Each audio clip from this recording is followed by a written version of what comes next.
Take. Here, take the bomb. We're getting screwed, man.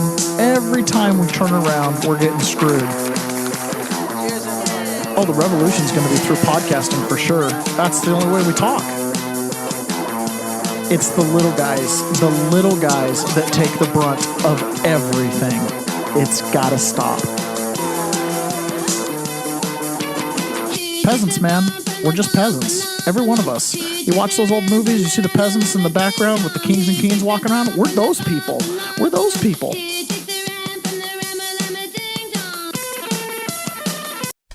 Good morning, peasants. Welcome to another episode of The Peasant's Perspective. We're so glad to have you here this morning. Okay. Whoa, we got 5 people right out of the gate. Boom. Bam. Big time. We're at the big time. You know who else hits the big time? What? JD Pritzker hits the big time. You got to check this out. JD Pritzker is all in. Oh, and of course the sound problems. This is going to be the best open ever. How do I? Hopefully you can't tell I was eating chips 30 seconds ago. Yeah, here we go. I see that JB Pritzker disclosed his income from 2024. And oh, let's guess. Over under. Give us an over under. out of the 10.3 million, 1.4 million of it was gambling winnings from Vegas. What? Yum, yum. Okay, all new respect. 1.4 million playing blackjack. Okay, so he's counting cards. Yeah, definitely counting Blackjack? cards with sacks. Yeah. 1.4 Well, million. no, I'll just tell you, like, look, Whoa. to win $1.4 million in blackjack, you basically need to be betting 100K a hand. That's the only way you can win that much, which is a lot of money per hand. By the way, did you guys see that JB Pritzker disclosed? So, yeah. Speaking of high rolls who've made it big time, JD Pritzker. Well, that's what I was going to say, but also, and I think what he didn't say is like, there's not a lot of places you can play $100,000 a hand. That's true. So Not a lot in Illinois, I would imagine. Yeah. So Unless there's lots of backroom games. yes. So was he playing backroom games? Was he playing a lot? Or was there something shady going on here where they were just giving him money this way? I don't know. That's a good question. But that's a lot of gambling earnings. That is a For lot. a guy who touts the whole liberal, we got to feed everybody, but not me, you got to feed everybody. Tell you what. Plus, he's just really busy, supposedly. Tell you what, us peasants get taught in our little Sunday school classes that if you're broke, you shouldn't gamble, right? And I'm thinking that should apply all the way up. So maybe you could just take your gambling money and donate it to charity. You know, these homeless causes you always want to. I don't think you're supposed to really gamble at all, but whatever. What's the stock market if not a giant? That's right. John Atakis in the chats. Good morning. Pony Boy, good morning to you as well. Mata Easel. Good morning from me too. Carlitos. Woohoo. Good morning. And Shantini. Good morning. Got a lot of good mornings today. I bet it's going to be a good one. It's going to be. It was a little dewy this morning. Yesterday, I started talking to my wife. We were talking about the podcast. Yeah. And I was like, you know, it's funny. The number one thing I get for feedback from people is the prison stories, right? Like back when I was in prison. And everybody's like, you should write a book. You should write a book. I've heard it, right? I mean, and I appreciate all of it because it's like, okay. But my wife says they're so funny. And I'm like, the crazy thing is I don't intend to be funny. I'm talking about 6 months ago. Like I was in my last birthday. My last 2 birthdays have been in prison, right? Like I've celebrated 2 birthdays in prison, 2 Christmases, right? 2 January 1st. Like I basically, the way my prison time went, I got the end of the year twice. So I got like all the holidays and all my kids' birthdays at least once, most twice. Right. And, you know, we talk fun around it on the edges, just, you know, it's probably part of a coping mechanism, part of. But my point is like, I'm just talking about like last week. Oh, I know. Like it's just a quick memory. Like, yeah, when I was sitting with Rex and he was telling me about all the murders he committed, you know, and it was like, yeah, whatever. It's just completely like, that is like a surreal thing. I often walk around and I'm like, at this time last year, right, I was wearing a prison outfit, sitting in a cell. You know, it's like a completely surreal thing. So it's a lot of fun. Carlite says gambling winners may be the new book deal. So when I was in prison, I met a lot of people like this, and this is one of those things where I'm showing you this because these are our people. as far as peasants, right? These people got to live here too. Like, that's the thing about peasants. It's wildly inclusive. If you don't have your own private jet, you can be a peasant. Okay. The original DEI. Yeah, the original DEI, be a peasant. Like, can you work the land? Sure. All right. Grab a pitchfork. Let's go. And so these guys, these are peasants. Like, we're inclusive of these people, but there's something wrong in the way they think just a little bit. And this is a store clerk talking to a customer. Now, I don't know how well they know each other. We don't know any of the backstory, but apparently this customer has a warrant out for his arrest. And so this, when he discloses this, look at how quickly this woman goes to an action plan. Okay. Look how quickly, this is what I saw in prison. You'd come up, there'd be something. And if there was any way for someone to benefit, it was instantaneous. If I disappear, it's because they have a warrant out and they arrested me when I go report to probation. Okay, check this out. This is what you do. Don't go to probation report. Don't go. They're going to have a warrant. Let the reward out for you. A $5,000 reward. Text me or call me. Hey, the reward is out. What do I need to do? Okay? Then what I'm going to do, I'm calling people. We're going to come pick you up. We're going to get the $5,000. I'm going to get the $5,000 because you're going to be in the county. You're going to be over there in the county on the other side. What I'm going to do is I'm going to take that $5,000. I'm going to divide that by 2. $2,500 for me, and you have $2,500 on your book. Divide that by 2. $2,500 for me, and you have $2,500 on your books. You know what I'm saying? After that $2,500 on your books, I'm gonna call you an attorney. I'm gonna call you an attorney to get you a bond, because you're gonna be held without a bond. That attorney gonna come over there and withdraw some of that money from your books, and it's gonna give you a bond, and you're gonna bond out. I'm gonna pick you up, and you're gonna get back to work. You call my phone, I'm gonna come swoop you up, I'm gonna holler at Justin. I'm gonna come pick you up, holler at Justin, and we're gonna get you back in the system at work. You just make sure you have that paperwork. Don't tell nobody about me and you dividing $5,000 and you being on one term. That's our thing. But I'm finna, and guess what? The attorney gonna only take $1,000 to get you a bond. He gonna take $500 to get to the judge. He gonna keep $500 and get you a bond. You gonna have $500 left. And you gonna have Did you just hear her say the attorney's gonna keep $1,000 and he's gonna give $500 to the judge? Come out with $500 stronger. You gonna have an attorney backing you up, and you gonna have your job. That's what you do. Don't go report to them people. Wait till you make the news. Wait till you make the news on $5,000 bond. $5,000 reward. Then hit me up. We're finna get that bread. That's what we're gonna do. And that's how we're gonna get paid. We're gonna take the city's money. They take our money all the time. That's how. Black and brown, baby. I met 1,000 of these people. I met 1,000 of these people because, as you can tell, not working right? Not working right. Like, you wait for the reward, then we'll turn you in. That'll make your case harder to win. You're probably gonna get remanded, ain't gonna make bond, but you're gonna have $500 richer if everything goes as planned. But I'll have $2,500. You know what I'm saying? And the judge will be slipped $500. This was only like 5 degrees away from an SNL skit. Dude, I know. But I was telling, again, same conversation with my wife. Truth is stranger than fiction. When you actually hear the truth about some things, it's wild. It's wild. This young man, I have a warrant. You know what you do? You take your licks up front. You go deal with it. You look the judge in the eyes, right? That's the advice I give my kids. What's this guy getting? Now, wait for a reward. I'll take half. F you, what happens to you? Dude, there's like a 20. There's like 100% chance she's just setting him up. No. You wait for them to post a reward, then you call me. Yeah. Right? Don't tell nobody else. And don't tell nobody. Don't tell nobody else. Oh man, Pony Boy, black and brown forever, baby. Forever. Pony Boy says, I died laughing yesterday when what your mom said yesterday. We can laugh now. Yeah, she's tried to keep me out of prison. She's like, her one job in life was to keep me out of prison, and she didn't even do that. Oh man, the crazy thing. It is a good morning. Yeah, this is the crazy thing about, and I think part of what makes the prison thing so funny is I have no shame about it. I'm completely like, yeah, I went to prison. I had a 7-year sentence. What bullshit? It's like I don't even. Well, what'd you do? I assaulted a federal officer. What are you asking about? Like, who doesn't do that on the weekends? You know what I mean? I'd fit right in with Antifa. You know what I'm saying? Like, oh, it's great because you're pulling back the curtain, on the yellow brick road, and it's great. Someone was asking me if I had to fight in prison or do anything. I said, no, I didn't actually. It was kind of odd. but I came into prison with bona fides. I'd already fought a federal officer. So like, I didn't have to stab anybody to prove my worth. You know, it was in my paperwork. They're like, dude, you tried to overthrow the government. You're with us.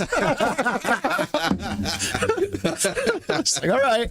I honestly, criticism and praise, it's like in one ear, out the other. I almost can't hear it. I can't feel it because I've literally, by people with power, been demonized, called a terrorist, treated horribly, put into solitary, the whole thing. And then on the other hand, you have people that are like shaking your hand, calling you a hero. You're like, your paradigm is shifted. It's broken. There's two such far polar opposites. Yeah. And one, people will come to my aid and comfort, and the other people would just assume, tell me to stand against the wall and turn around. And, you know, it's like totally different. I've been the hero and the villain.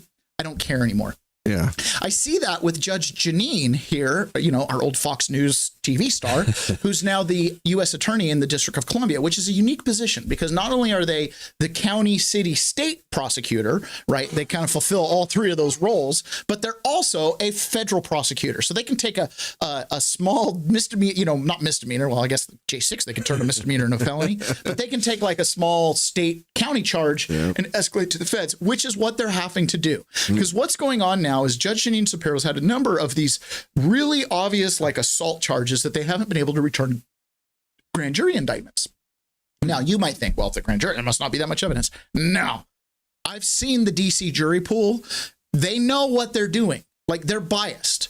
They know that if they return, you know, an indictment, it'll be on the news. Like, they're not savvy. You know what I'm saying? Like, don't assume that these juries are like, especially in a place like DC, when you have 94% going one direction on an election, you don't have an unbiased jury pool, because where does the jury pool come from? The voter rolls. Okay. Right. So Judge Janine Shapiro's had to escalate some of these charges up into the federal court system in order to get them to stick. So she went to a council meeting last night, a community meeting, and she was getting berated. You know, those troops in the streets, blah, blah, blah. She stood her ground. Yes, she does. All right. Why am I here? Why am I here? Why am I here? Because you're here for photo ops and for not the reason why. That's why you're First of all, district has 700,000. You're not even 1 million people, and you've got the 4th highest homicide rate in the country.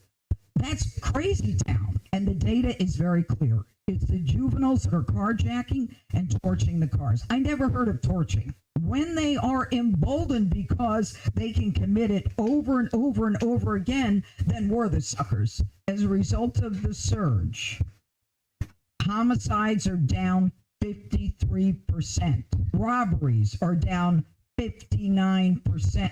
How do you measure whether the federal prosecutions are actually making our neighborhoods safer? How do I measure whether it's making the community safer? Because it is. I just told you. That's what I wanted to say. That's where we're at. That's the greatest thing about this, because it is. The sky's blue. Have you noticed? Right? Here's all the ways crime has come down. Well, how do we know the federal prosecutions are working? Yeah, how'd you get elected? Who's trusted you with a position of authority? What's I got my own questions. You know what I mean? Like, I put milk on my cereal. What do you put on it? Well, how are you gonna know? I love her look on her face, because I told you. I just explained it. Oh man. Dude, another thing was in the news yesterday. Oh my gosh. So Jen Psaki, you remember her? Peppermint Patty? Oh yeah. We'll circle back. Hold on, I'll come back to this story. Okay. Just kidding. It's the circle back joke. Come on. Come on. Someone in the audience had to laugh at that. Okay. So Jen Psaki. I forgot. You forgot about the circle back. I forgot how much circling we were doing. You know what? It would have been funny if I would have just delayed this till the very end. And then done it right. We'll circle back to that. And then just close the show. Should have done it. Yeah, just close the show. I'll circle back tomorrow. Should have done it.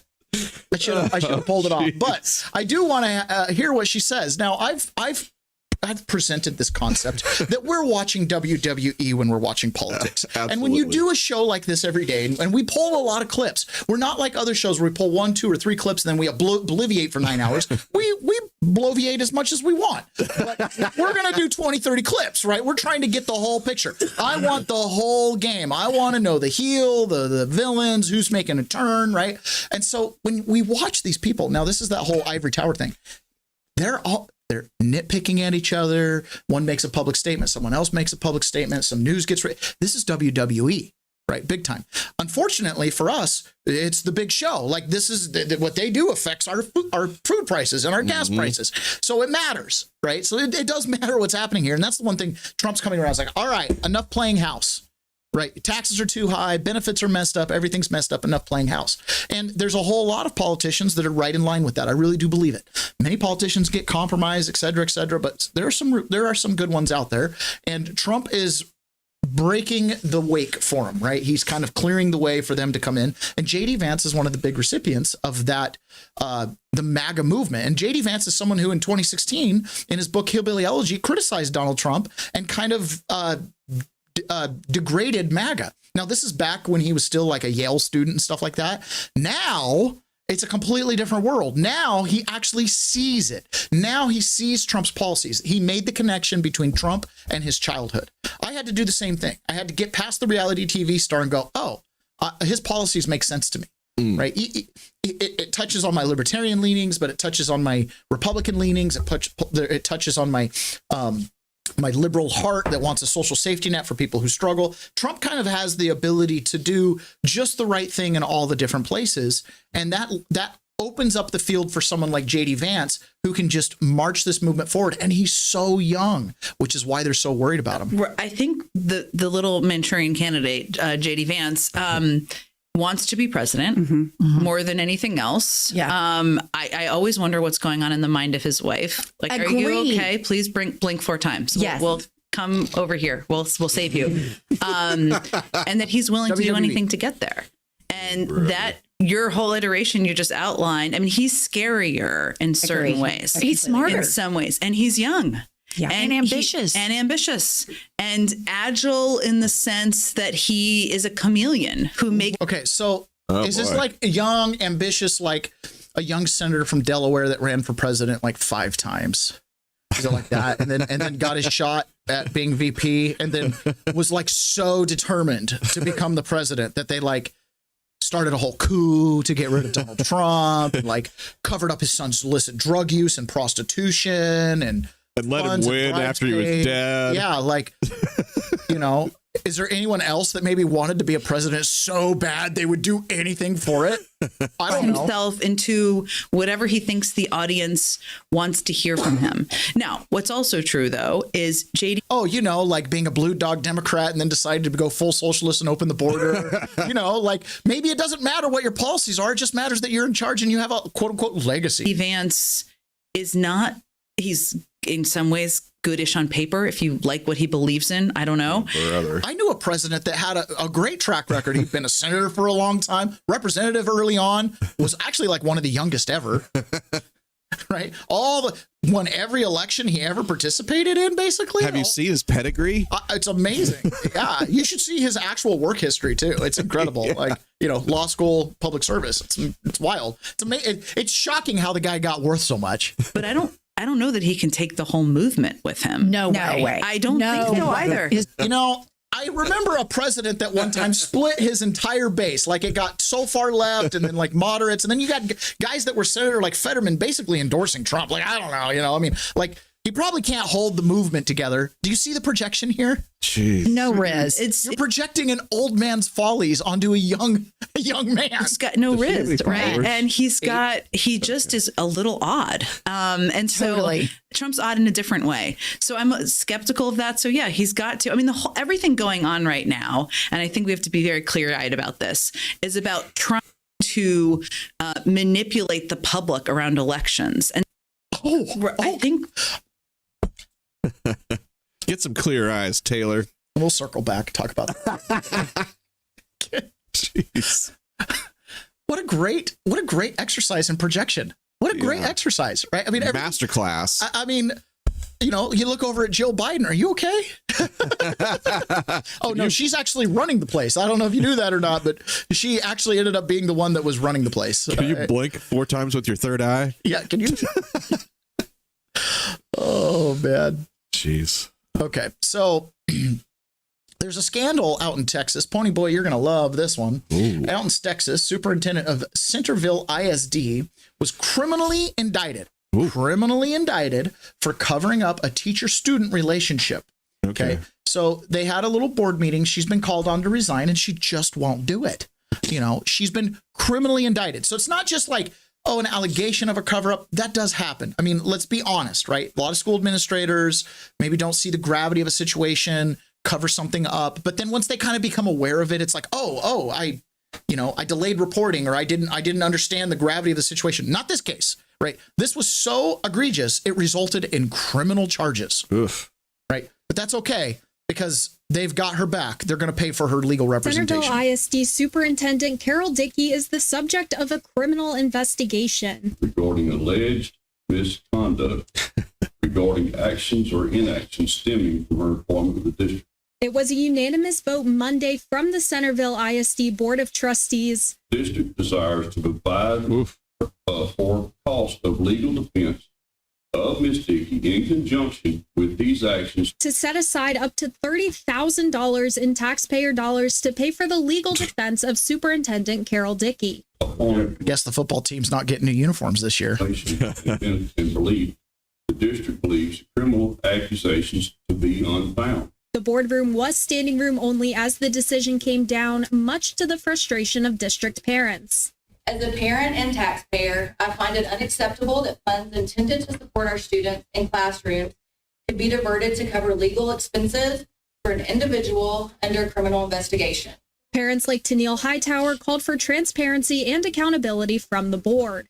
Asking the district to fund your personal legal defense is not only a violation of that trust, it is an abuse of power. To the board, we the parents and taxpayers say no. The Board of Trustees declined to comment further after the meeting.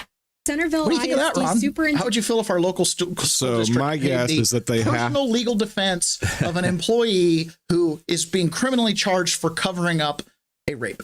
Okay, so I think it's a great use of tax levy dollars. I mean, why not? Sure. So my first thought was 30,000 is not that much, and so you know what I mean. And, yeah, I know. I spent that much on my own attorney, got nothing for it. So I don't know what they're going to do here. Yeah. But point is, they're paying for it, right? It's the first down payment. And I was thinking that that's probably the amount that they're required to pay. Why would they be required to pay? There's probably some contractual or something. What? In what planet are public officials capable of receiving public funds for personal criminal defense, Ron? I don't know. There's no if she was acting like, in my capacity as principal, the school handbook says that I am supposed to not call the police when something like this happens. She can blame the policy book and she can get charged as principal, and maybe the school pays a fine for not having, you know what I'm saying? But this is personal, which means there's no policy to back up onto. There's no chain of command boss that told you to do something. You covered up a crime that everybody would have to report. There's nobody that gets exemption from reporting for those types of crimes, right? I would think so. So why are they paying for it? Again, these things kind of defy our understanding. We don't have an answer to why, Ron. I don't know, but my last thought was maybe you just need to do another fundraiser. You know? Okay, so when I was in prison, my wife. I'm sorry, that was a reference to something else. Okay, so when I was in prison, my wife, we homeschool, right? So she was teaching some type of civics class, and they had this class workshop where they workshopped a county council.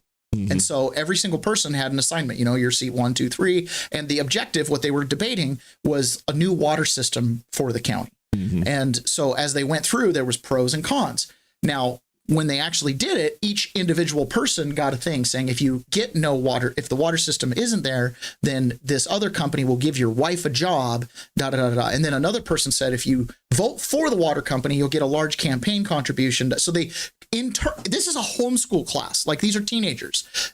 They created a big debate where the students that weren't participating could sit back and watch it. And when they had the debate and they came down to the vote, nobody understood it because it was in not the good interest of the county. But when everything was done and they revealed, well, why'd you vote this way? Well, because I wanted my wife to get a job at this place. Well, because I wanted this. There had been created these behind the scenes factors. It was all the edges. It was all exactly. And I was like, honey, that is a perfect example of how it really works. Here's an example. This is New Hampshire Supreme Court Justice. Supreme Court Justice, New Hampshire, the state of New Hampshire. Okay, I just want to make sure everybody's clear. This isn't some little district court in some Podunk town. This isn't some school district in Centerville.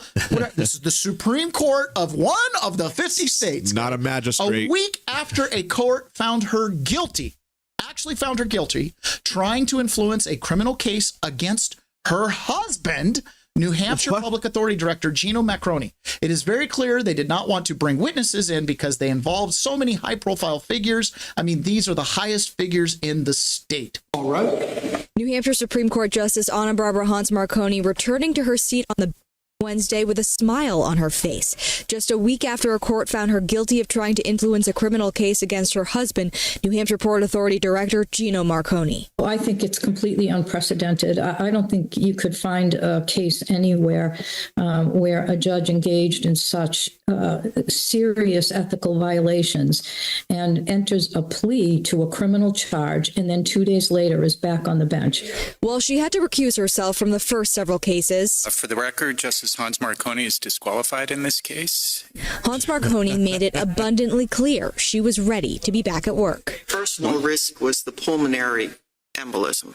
The charge against the justice stemmed from a private conversation that she had with then-Governor Chris Sununu. In a sworn affidavit, Hans Marconi said that Chief Justice Gordon MacDonald had given her permission to meet with Sununu, but in court documents, MacDonald denied that. It's very clear they did not want to bring witnesses in because they involved so many high-profile public figures. I mean, these are the highest public figures in the state. This marks the first time in state history that a convicted criminal is sitting on the high court, something one former judge says raises serious concerns. I mean, the ethical violations are the most severe kinds of ethical violations that a judge can face. It's not only is it unprecedented, it's unconscionable.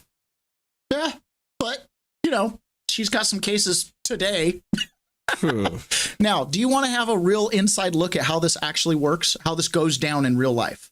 Like, how do we end up with this type of corruption? So let me show you a video here. Yeah. This is from credit to the disrespected trucker. So this is a police chief ends up getting reprimanded after this. We've just seen a town council. I explained to you, who knows what's going on behind the scenes there? Who knows why who knows what she's involved in, the financing, the LGBT movement might have come in and paid off these council members to vote to cover this up, to pay for. Who knows? Who knows? You have no idea, but sure smells funny. And by their fruits we shall know them. When in the world do you have a public entity that's funded by taxpayer dollars paying for private criminal charges of one of their board, and for covering up a rape? You know what I mean? It's not like you're getting criminal charges because she oversold the local fundraiser and made more money for for the school. That's not why they're paying for it. No, this is how it happens. It's subtle, it's quiet, and it seems to make sense to people who don't have their antenna up to what corruption really is and what it actually translates to and how it starts. I'm showing you a traffic stop. A Jefferson police officer pulls over a pickup truck not knowing who was behind the wheel. Good afternoon. I'm also Rep. Jefferson Police Department. Got your lights on, your boss? Must be new. Say what? Must be new. Me? The reason I stopped you were on your cell phone back there at the light. They're getting off the interstate back there. All right. I sit tight for me. The driver, Stacy Blanton, wasn't done with his phone. Records obtained by Atlanta News First Investigates show the driver immediately called the cell phone of Police Chief Stephen Bannister, while Officer Jordan Redmond was in the squad car running Blanton's license. Within a minute, the chief called Officer Redmond. Yes, sir. You got our old man pulled over? Who's that? Stacy Blanton.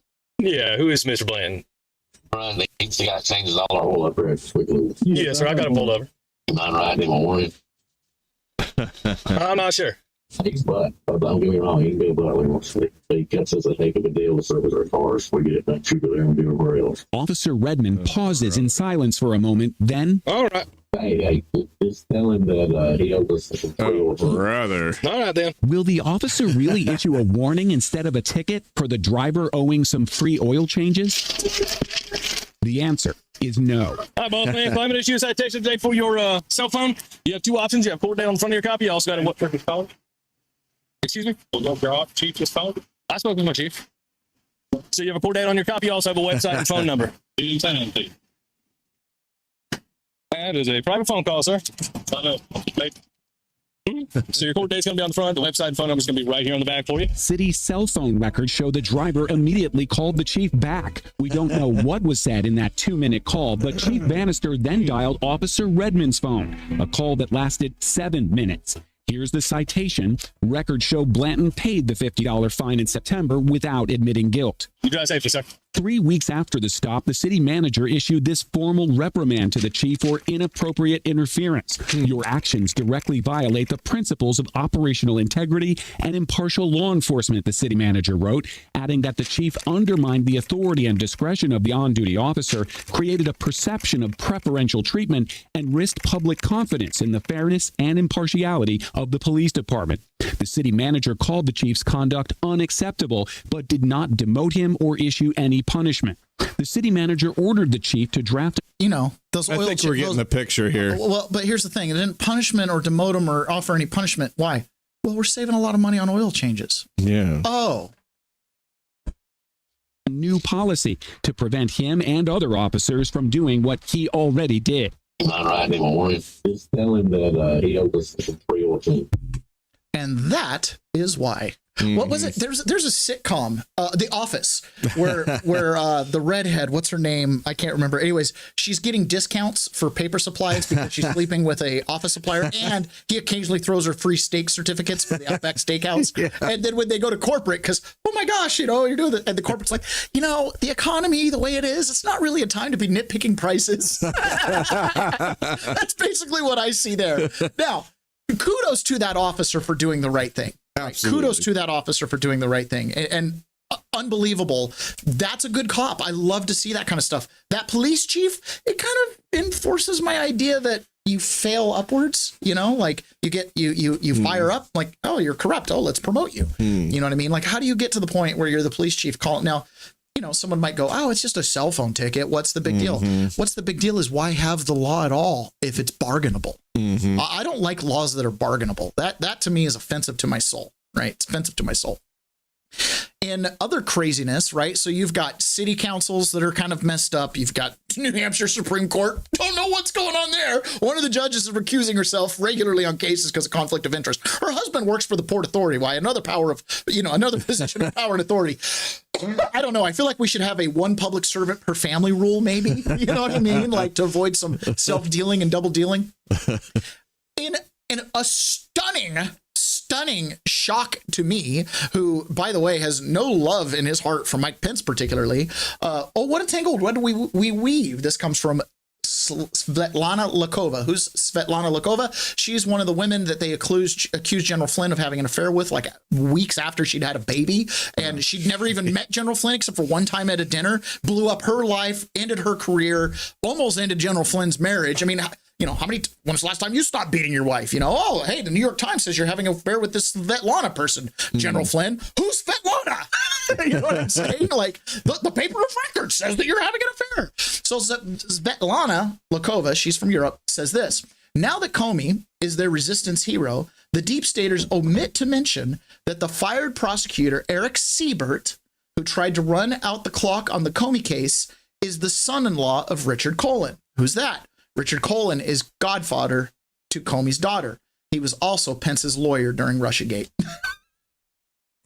Pence's lawyer is the godfather of Comey's daughter. That's the swamp for you.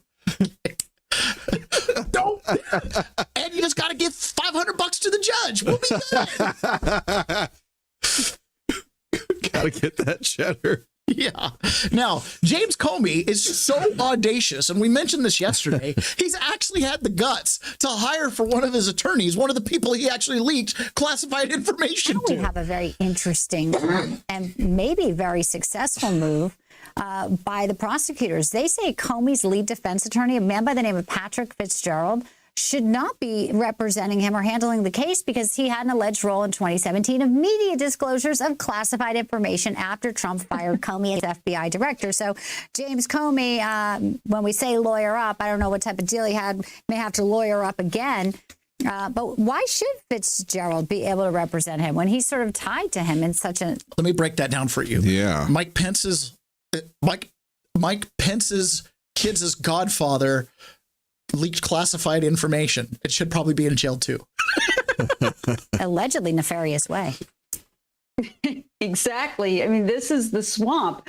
You have James Comey trying to rig the trial against him by taking up the potential witnesses and saying, oh, no, they're actually representing me. They're my crooked lawyers, not a witness that I leaked to.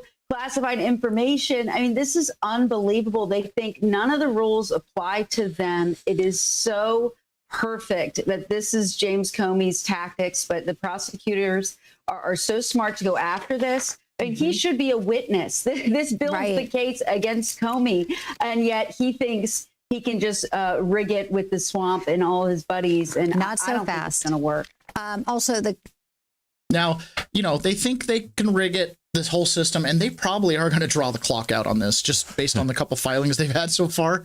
And the judge in this case seems to be already doing the whole, oh yeah, we're going to basically decide for every decision. In fact, they for the defense, they nitpicked one of the prosecution's motions about a filter for all the evidence they have to go through, basically get a third-party filter to go through it so that they don't just blast out all the stuff and then the two parties go through it. Let's get a filter to go through the relevant information. And the judge, in a very unusual ruling, was like, oh, well, you didn't even propose like a plan for that. It's like hire a guy. Like, you make the plan, judge. Anyways, pretty interesting. Now, you don't need to be too worried. Chris Murphy was here this last weekend, and he's got some great news to share with us. We are not on the verge of an authoritarian takeover. Okay, great. That's it. That's all we need. We are in the middle of an authoritarian takeover. But Trump has not won. Our democracy is in peril, but it can be saved. No one's riding to our rescue. There aren't establishment responsible Republicans that are riding to our rescue. The mainstream media isn't riding to our rescue. There's no oligarchs riding to our rescue. It is up to us to save us. The truth is that Donald Trump is the most corrupt president in the history of the United States of America. It feels legit. The truth is that he is enacting a detailed step-by-step plan to try to destroy all of the things that protect our democracy: free speech, fair elections, an independent press, the right to peacefully protest. But the truth is also this: he has not won yet. The people still rule in this country. Sad at a protest. And today, all across America, in numbers that may eclipse any day of protest in our nation's history. We don't know. Don't even have good camera shots because they were from 2017. Freaking idiots, man. Americans are saying loudly and proudly that we are a free people. We are not a people that can be ruled. Our government is not for sale. I love it. I love his speech. I could give that speech myself. The problem is none of it rings true. You've been in charge for 12 of the last 16 years, right? You've gotten your way, and look at what we got. Scott Adams made this really good observation. He's like, there's two movies on two screens playing. We're living with Obamacare. Yeah. He says there's two movies on two screens. So, for example, on one screen, you have our cities aren't that bad. We're the safest we've ever been in history. Sure, there's a couple blocks that are a little rough, but, who doesn't have their projects? And then on the other side, it's like you can't go into the cities. They're absolute disaster zones. Look at this map of on the road in San Francisco. Right? We've got to fix this. Which one's true? I can't go to all the cities and check them out. I can only see Seattle. It's a mess, but it kind of ebbs and flows too. Right? I mean, one day you go down there, it's a disaster zone, and then the next week you go and you're like, oh, they cleaned it up. Yeah, they did. They did a sweep, and you happen to catch it the day after a sweep, right? But they're not, in my opinion, they're not doing anything to actually fix the problem. They're just moving the problem from time to time. Right. So Anyways, it's not a systematic change. It's a symptom change. Yeah. So I agree with the words coming out of Chris Murphy's mouth. The problem is your actions specifically have not matched up to that. And that was the thing with Barack Obama. When I was in Spokane, I got interviewed by some far left journalist for a little bit. And that was one of the things I said. It's like, look, I voted for Barack Obama. I'm not ashamed to say it. Hope and change, right? The problem is the words that came out of his mouth and the pieces of paper he signed were opposites. They were not connected. His campaign promises did not get fulfilled in where he put his signature. And that's what I see with Chris Murphy there. He's a reasonable guy. I'm sure we could sit and have hours and hours of conversation, and we could probably articulate why you agree with, one policy or another. Great. The problem is here, it's like, but you've been in charge. So I go back to that homeschool lesson. Have you been paid off? Right? I'm pretty sure our county wants clean water. Why are we getting the cyanide water? Did your wife just get a new job? You know what I'm saying? Like, it kind of is a little sus. So moving on from that, we all know the government's corrupt, is what it is. That's honestly when people are like, we got to go back to the good old days. It's never been good, man. Go read the founding fathers and how they argued with each other about corruption and allegations of grift and graft and all that kind of stuff. Tell as old as time. Welcome to politics. But that's why we, as Chris Murphy's saying, no one's going to come save us. He's right. Part of the Civil War was about that. Yes, it was. It all gets tagged to slavery. It's always, but which was an economic thing. Yeah, but it really was just an economic battle. Yeah, with a moral cause. Yeah. Okay, so this is Trump. He canceled this Budapest meeting. Apparently, your mom couldn't make the reservation early enough in order to have this Budapest meeting with Putin and Zelensky happen. So he just canceled it. Why? Because he doesn't see a point in doing it now. Mr. President, the meeting with Putin is canceled or put on hold. Do you know what happened there, and does that affect your decision whether or not to send tomahawks? No, I don't want to have a wasted meeting. I don't want to have a waste of time. So I'll see what happens. But he just doesn't want to waste his time. The president, it's impressive. He's so flexible day to day, right? Normally, any kind of summit like this, first of all, they might not be involved. When they do get involved, all the negotiations done. Trump's involved in it, and he's the closer. Right? He's the closer. So he's going to come in and close. He's not going to go if he can't close. He's had a couple summits that have resulted in kind of, in fact, he walked out of one with Kim Jong-un, just up and left. Nope, I'm out. So he's willing to walk away. It's pretty good. Now, over in the Middle East in Gaza, as you can imagine, Hamas and Israel have not exactly laid down their arms, but they're telling us they did. Okay. Sure. This is definitely one of those how long is this going to go on? It sounds like you're still fighting. So Hamas has been probably more of a bad actor in this, and they've been doing some internal purging as well. So Trump put this out yesterday. He said numerous of our now great allies, and who's he talking about? All the Middle Eastern countries that are Muslim and areas surrounding the Middle East have explicitly and strongly and with great enthusiasm informed me that they would welcome the opportunity at my request to go into Gaza with heavy force. We're talking boots on the ground and straighten out Hamas. If Hamas continues to act badly in violation of their agreement with us, which we totally strong-armed everybody into, the love and spirit for the Middle East has not been seen like this in 1,000 years. It is a beautiful thing to behold. I told these countries and Israel, not yet. There's still hope that Hamas will do the right thing. If they do not, an end to Hamas will be fast, furious, and brutal. This is where it gets kind of fun. I would like to thank all of those countries that called to help. Also, I would like to thank the great and powerful country of Indonesia and its wonderful leader. Indonesia is a Muslim country. And for all the help that they have shown and given the Middle East and to the USA. To everyone, thank you for your attention to this matter, President Donald J. Trump. Now, what's unique about Indonesia is you never hear about terrorism coming from there. No. So to the extent that they do Islam, they seem to do it right. So I get this impression that Indonesia is that far-flung Islamic country, Muslim-dominated country, right? It's far-flung country. And they see what's happening in the Middle East. It's like they're lost cousins, right?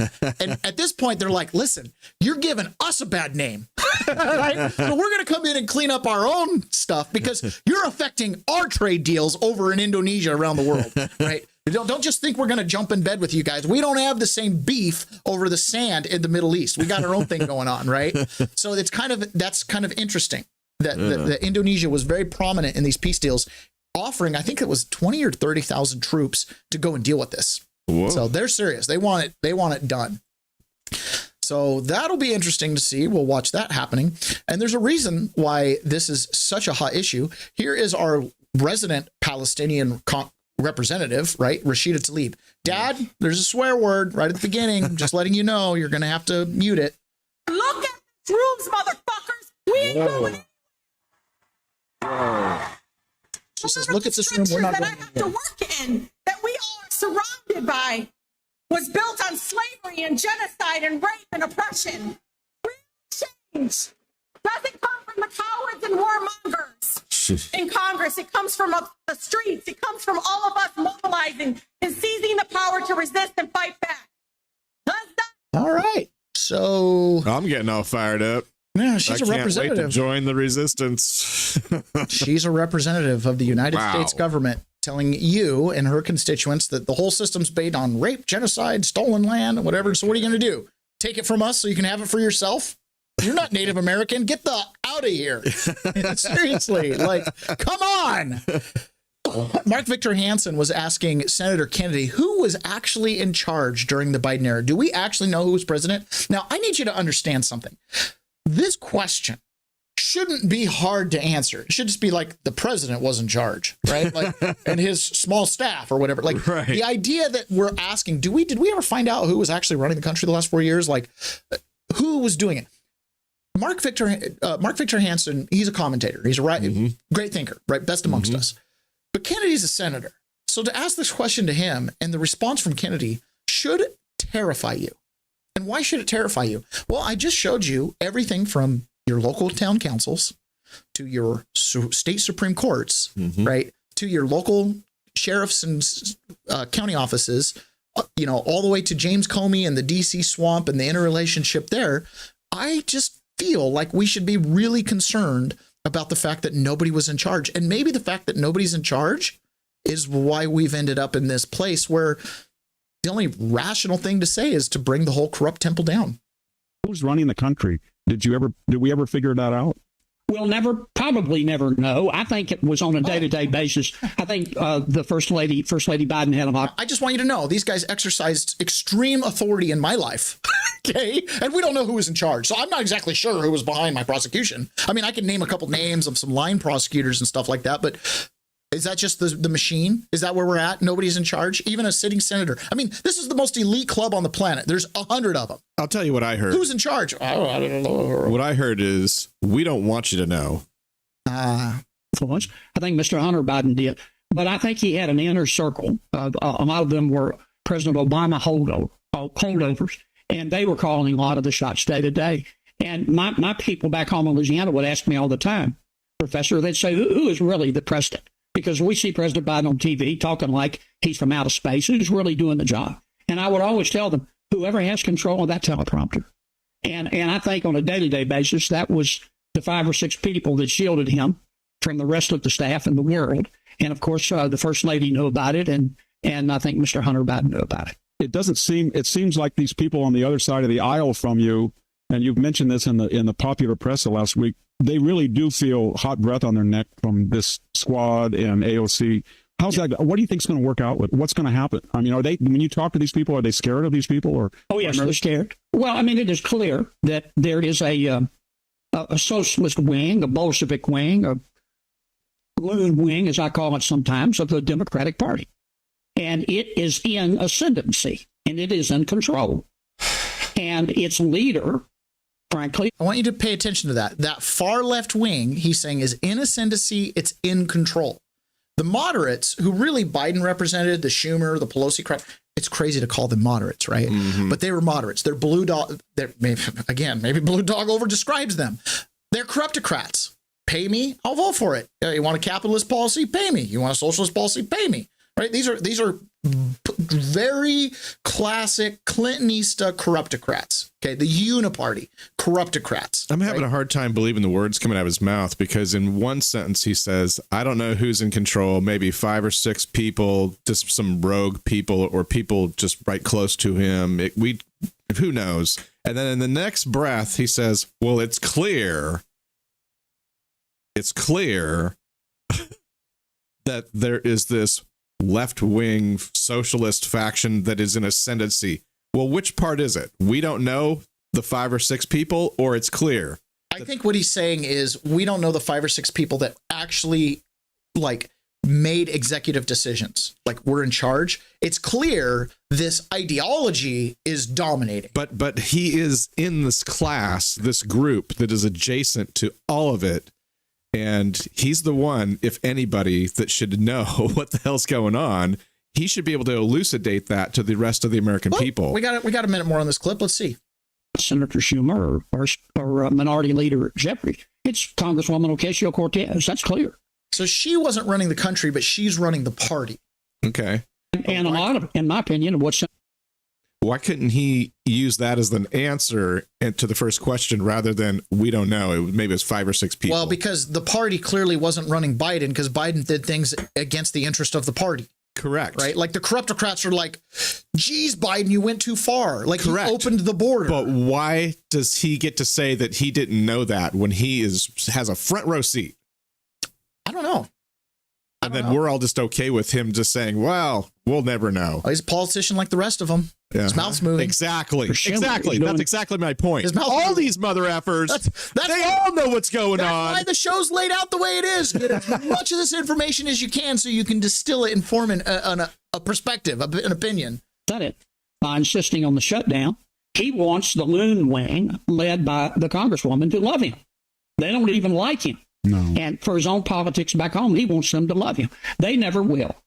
And most of the other Democrats, not all of them, but most of the other Democrats in the Senate, they know better about the shutdown, but they're scared of the loon wing. I mean, the socialist wing of the party is about to elect a socialist mayor of New York. I never thought I'd see that in my lifetime. Why do you think they're not confident that when they looked at the 2024 election and they looked at these key issues on the economy and energy, transgenderism, the border, they were on the 30% side? Yeah. Why doesn't somebody in the party say, like Clinton did after the McGovern, 72, McGovern went this way, he destroyed the party. It took him 20 years, basically, besides the Carter interlude, to come back. But why can't some people say we can articulate a Clintonian, center and we can win in a general election? They don't have the confidence. They're scared. If I were advising the Democratic Party, I'm not, and of course don't want to, but I would call Bill Clinton and I would say, help us figure out how to become more commonsensical and to divorce ourselves from the loon wing that hates George Washington and Thomas Jefferson and Dr. Seuss and Mr. Potato Head because they think they're all racist. And some Democrats are talking about that, Rahm Emanuel, for one. But the socialist wing of the Democratic Party is extraordinarily well organized. They're very active on social media. They're very organized and active in terms of personal, physical protest. This online group he's talking about, the left wing, the Socialist Party, this is made up of Antifa, Democrat Socialists of America, and others. Jen Psaki, we are finally circling back to her again. Jen Psaki here, she talked to one of the key organizers of the No Kings protest. And this is what Kennedy's describing. This is why the Democrats are not going to reform.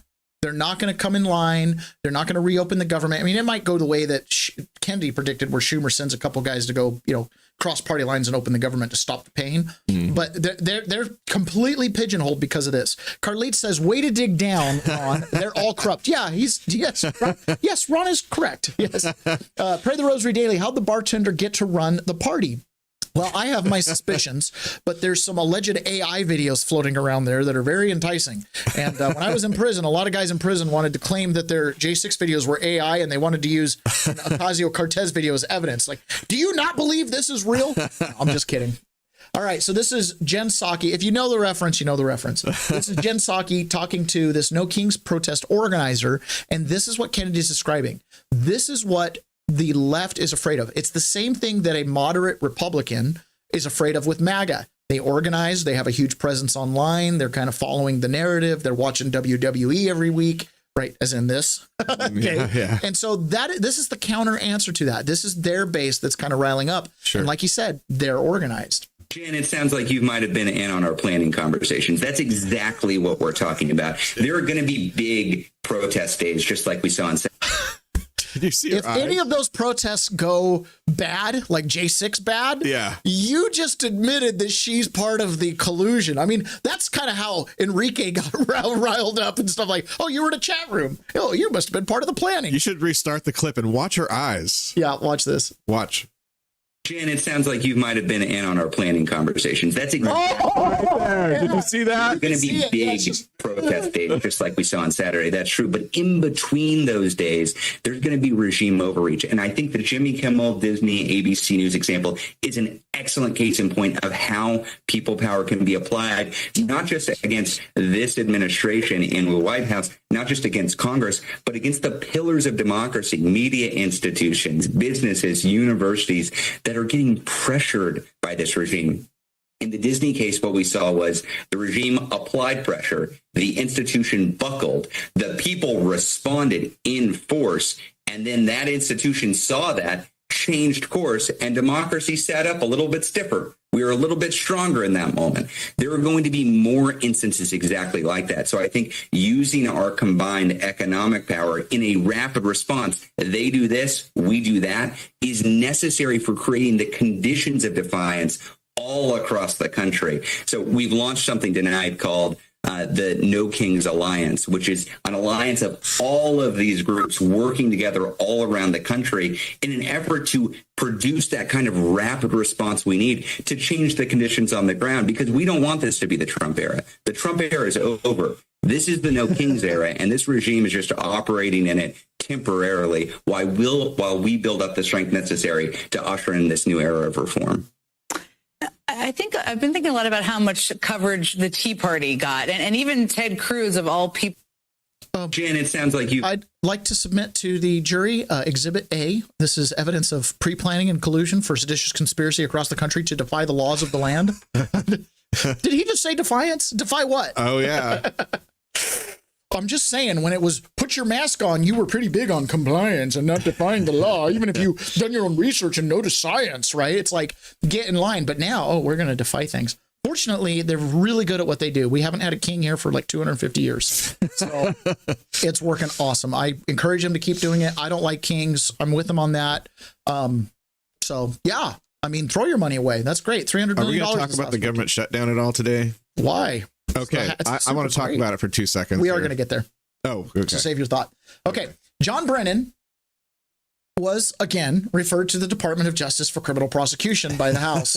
Jim Jordan sent this. We write to refer significant evidence that a former director of the Central Intelligence Agency, CIA, otherwise known as the agency, John Brennan knowingly made false statements during his transcribed interview before the committee on May 11th, 2023. While testifying, Brennan made numerous willfully and intentionally false statements before Congress. I lost my spot. Materially false statement or representation with respect to any investigation or review conducted pursuant to the authority of any committee of the Congress. Congress cannot perform its oversight function if witnesses appear before its committees do not provide truthful testimony. Making false statements before Congress is a crime that undermines the integrity of the committee's constitutional duty to conduct oversight. And then it's got at least 1 point. Brennan falsely denied that CIA relied on the discredited Steele dossier in drafting the post-election intelligence assessment.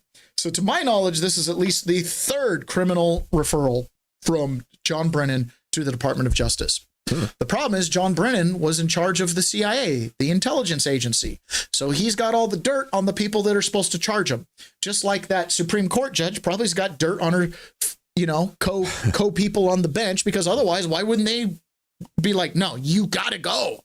You know what I mean? Obviously, like the woman who covered up for the rape allegation must have something on those other board members to coerce them into paying for it, right? I don't know any of this, but I'm looking at the fruits here time and time and time and time again. You got someone dead to rights committing small violations to big violations, ethical concerns, even moral issues. All swept under the rug. All swept under the rug. Oh, hey, police chief, you exposed. Remember that? You no punishment. We're getting a good oil deal, but you exposed to the public and loss of trust because you exposed it. Not because what you did was wrong. None of that, but because you exposed it. right? Here's another example of this. In 2020, August of 2020, here it is. This is the email. This is from Francis Collins to Harold E. Varmus, okay? Francis Collins, he was the NIH. He was the director of the NIH, okay? Harold, this is this other person, and Anthony Fauci CC'd. This is EcoHealth grant. So remember, this is height of COVID, August 2020. This is summer. Okay, we're still doing Summer of Love. We're still doing lockdowns. You can only go outside to protest racism and Donald Trump. Otherwise, you're spreading a virus. You can only keep your job if you get the jab. Exactly. That protesting racism is the actual CDC said this. Okay, this is ridiculous, right? The CDC said that the health risk that racism causes to people outweighs the risk of COVID. So if you're going outside to a protest to protest racism, George Floyd, right? That is justifiable because the good outweighs the potential harm of COVID. But if you're not going out to protest racism, then stay home because we don't want you to spread COVID. I got a better one for you. They said that. Oh, this is swimming? The benefits of going outside and living a free life outweigh COVID.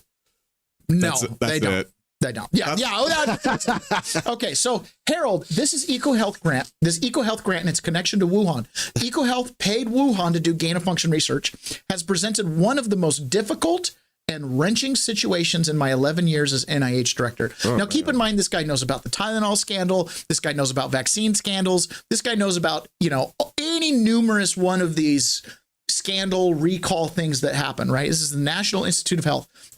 This funding of the Wuhan lab leading to the Wuhan outbreak is the most wrenching of situations in my 11 years. Most of that is not appropriate for email, as in, don't write the stuff down. Yeah. Because somebody might read this very email. Feeling already pretty bruised, it was hard to read your words in the Wall Street Journal this morning. Wish you had called me before offering quotes to a reporter. As you might guess, based on your time in this town, but in a friendlier era, DC, there's a lot more to this story than we have been able to talk about. Shh. Right there. So now, nationally, our institutes of health. Who'd you take a payment from? What are we covering up? Why don't we want people to know about this? I mean, if we made a mistake, just declare it and cut the funding and cut you. No, why? Probably because your cousin's got a job over in Wuhan, or, someone's got a pass-through entity that's pushing money through, okay? All this stuff. Again, is the crime the big thing or the cover-up? Is the crime the big thing or the cover-up? So here's Jenna Griswold, the Secretary of State in Colorado, who currently has Tina Peterson under lock and key in a prison because she disclosed election information, and one of the specific things was the disclosure of password to the voting machines. Oddly enough, Jenna Griswold, by her own admission and by her office's own admission, did the exact same thing. Griswold's office was not going to tell county election clerks and the public that they had accidentally leaked voting machine passwords. 9 News Investigates has obtained audio Even though recording. they were actively putting a 70-year-old woman in jail for doing the same thing. Griswold's chief deputy tells the clerks that they were not going to be told because it would cause a media frenzy.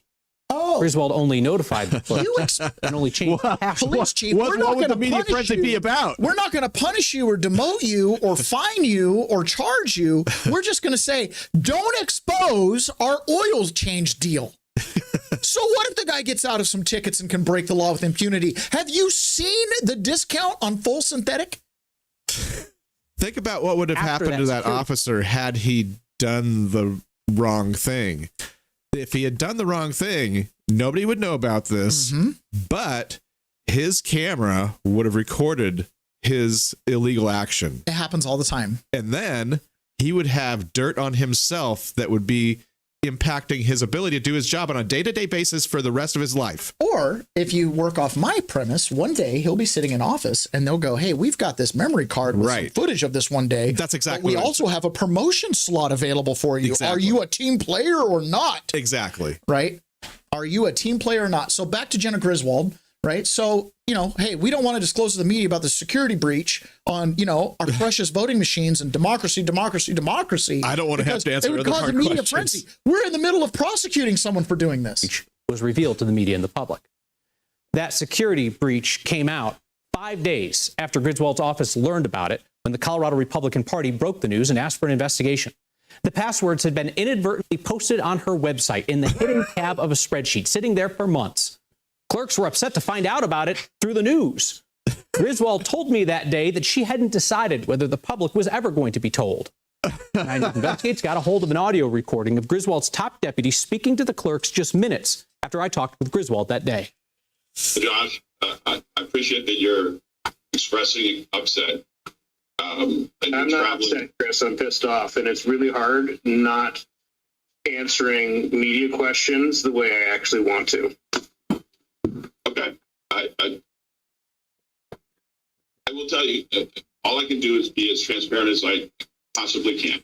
Yeah. We were not going to tell counties because we could not tell counties without it becoming the media storm it has become. Chris. No, it is not. The clerk there saying it's bull is a Democratic clerk. In 2021, when Mesa County's voting system passwords leaked, your office said, quote, the public disclosure of the BIOS passwords for one or more components of Mesa County's voting system alone constitutes a serious breach of voting system security protocols. By that standard, did your office commit a serious breach of voting system security protocols? No. Oh, there's several things. First off, the situation in Mesa County. So you're retarded too.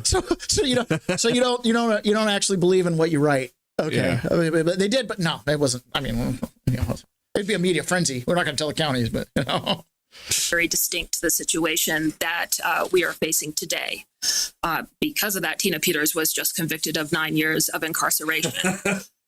We were actively investigating the password disclosure as part of a bigger security breach in Mesa County. Pardon me. What your office said was that the public disclosure of the BIOS passwords alone constituted a serious breach of voting system security. So now that your office has leaked passwords, does that also constitute a serious breach of voting system security protocols? Well, to push back on you, Kyle, that sentence is in the press release, but there is a much bigger press release. And part of that investigation in Mesa County was 2 sets of passwords, unauthorized access, stolen passwords, and it was in a different time. Since 2021, what happened in Mesa County, our security has improved. Okay, hold on. So I gotta learn how to mute my part mic. of this Tina Peters thing, right? They had people come in and take copies of the machines. And so she's saying we've hardened our security, right? Because we had a security breach. It was a bigger security breach, right? Sure. We had a security breach. Bigger than the one with the passwords on the website. By the way, these are the same people who tell you there's nothing wrong with the machines. They don't have security breaches. They're totally thing. But we're investigating a security breach. Snip, snap, snip, snap, snip, snap. I can't. What are you talking about? Are our elections secure or not? Do you know what I mean? Like, are our elections secure or not? Well, they're totally secure. The most secure we've ever had. We're investigating one large security breach. It's much larger than just the little one with Tina Peters or the one we did. Bigger investigation, different press release. Go talk to other people. Let me get out of this interview. But we've hardened security. So now what Tina Peters did can't really be done again, because look at what she says. They've added extra security features. Tell me if these features are to protect the ballots or to protect people from, I don't know, checking on things. Our security has improved, including the 24/7 hour cameras, including the badge and access. The law has been significantly strengthened since then. We have multiple layers in place to ensure situations like Mesa County don't occur, and that is not what is occurring here. What happened in Mesa County was a gift to the country. We got to see the actual algorithm. We got to see the actual double mirrored operating system they put on the things. So we've got now you can't get into the rooms with machines without badge access, retinal scanning, cameras on you. We want to know everybody who accesses those machines, because we will never have a disclosure again. In fact, don't you dare tell the media that we disclosed all the passwords. We're not going to disclose that even. This is cover up, cover up, cover up. Because none of their actions are in line with the words. It's projection. Oh, we've got better security. Yeah, but not the you're still investigating a security breach. Your passwords were on a website. Your passwords were just in a hidden folder for the whole system. Golly, man. And the thing is Trump has to break through all this noise. He has to break through tons. layers and it's a casserole of corruption. Okay. So Donald Trump finally, here we are, 9-10 months into his presidency, he finally got a small chunk of his 4,000 appointees through the Senate. After your pivotal changes to the Senate rules last month, as a result, this is what you did, the unprecedented obstruction by the Democrats. We've confirmed more than 175 public servants, people that are phenomenal, to key posts. And that's just been over the last couple of weeks. It's an unbelievable thing what you've done, John, all of you together. So working closely with me in the House majority, the Republican Senate also gave us the largest working class tax cut in American history. And you passed the Lake and Riley Act to throw illegal alien criminals out of our country. You passed the Genius Act and the Take It Down Act with the support of our wonderful First Lady. She got actual support from the other side. It was bipartisan. I think Rand didn't vote for it again, but after this, I forgot about that joke at the end. He goes on to basically say that Rand Paul never votes for anything, but he calls himself a Republican. He's like, and I didn't invite him. This was at a luncheon, and I didn't invite him to the luncheon. I mean, I would if he wanted to come. I would have grudgingly let him come, but he never votes with us anyway, so why would I invite him to stuff like this? Like, it made everybody in the audience laugh, right? Because they were like, yeah, Rand's a stick in the mud. Now, unfortunately, CNN or MSNBC had to report this. Trump's not doing too bad during this shutdown. Now, remember, the Republicans have now voted 11 times to reopen the government. So can you really be like the Democrats? If the Republicans don't come over and negotiate with us, just open the government, negotiate afterwards. So clearly people are seeing through that the Democrats are using the shutdown as a tool and as a lever. The American people are not stupid and understand that Republicans control the White House, the Senate, and the House. If Donald Trump gave the order to his rubber stamp Congress, the Republican leaders, and said, end the shutdown would end tomorrow. And so this is all on Donald Trump and House Republicans. And we ask House Republicans and Senate Republicans to work to open the government. And again, Democrats have been in Washington, D.C. the last 3 weeks during the shutdown. House Republicans are on vacation. That is just not acceptable. It's funny. They're on vacation. It's like, yeah, but they voted in the shutdown 11 times to open the government. It's, again, little tiny talking points they try to run. Trump is doing pretty well in the shutdown. In fact, his approval rating has gone up, and it's gone up because of stuff like this. He's winning. He's finding money all over the place. And last week, as you know, they found $31 billion. They came to see me, sir. We found $31 billion. They said, we don't know why. I said, was this a good find or a bad find? It was a good find. It was a plus 31. We're used to finding negative 31s, right, for the last 30 years. I said, check the tariff shelf. Well, those tariffs haven't kicked in. Yes, they did. They kicked in 2 months ago. Check it. He comes back 2 hours later. Sir, you were right. We have an additional $31 billion, billion, not million, Lindsay, billion, that we just found from tariffs. They kicked in earlier than we thought. You were right. We're a wealthy nation again, and we're a nation that can be secure. Again, last week, as you know, that's outside of appropriations. That's outside of the budget. It becomes discretionary income for Trump to spend.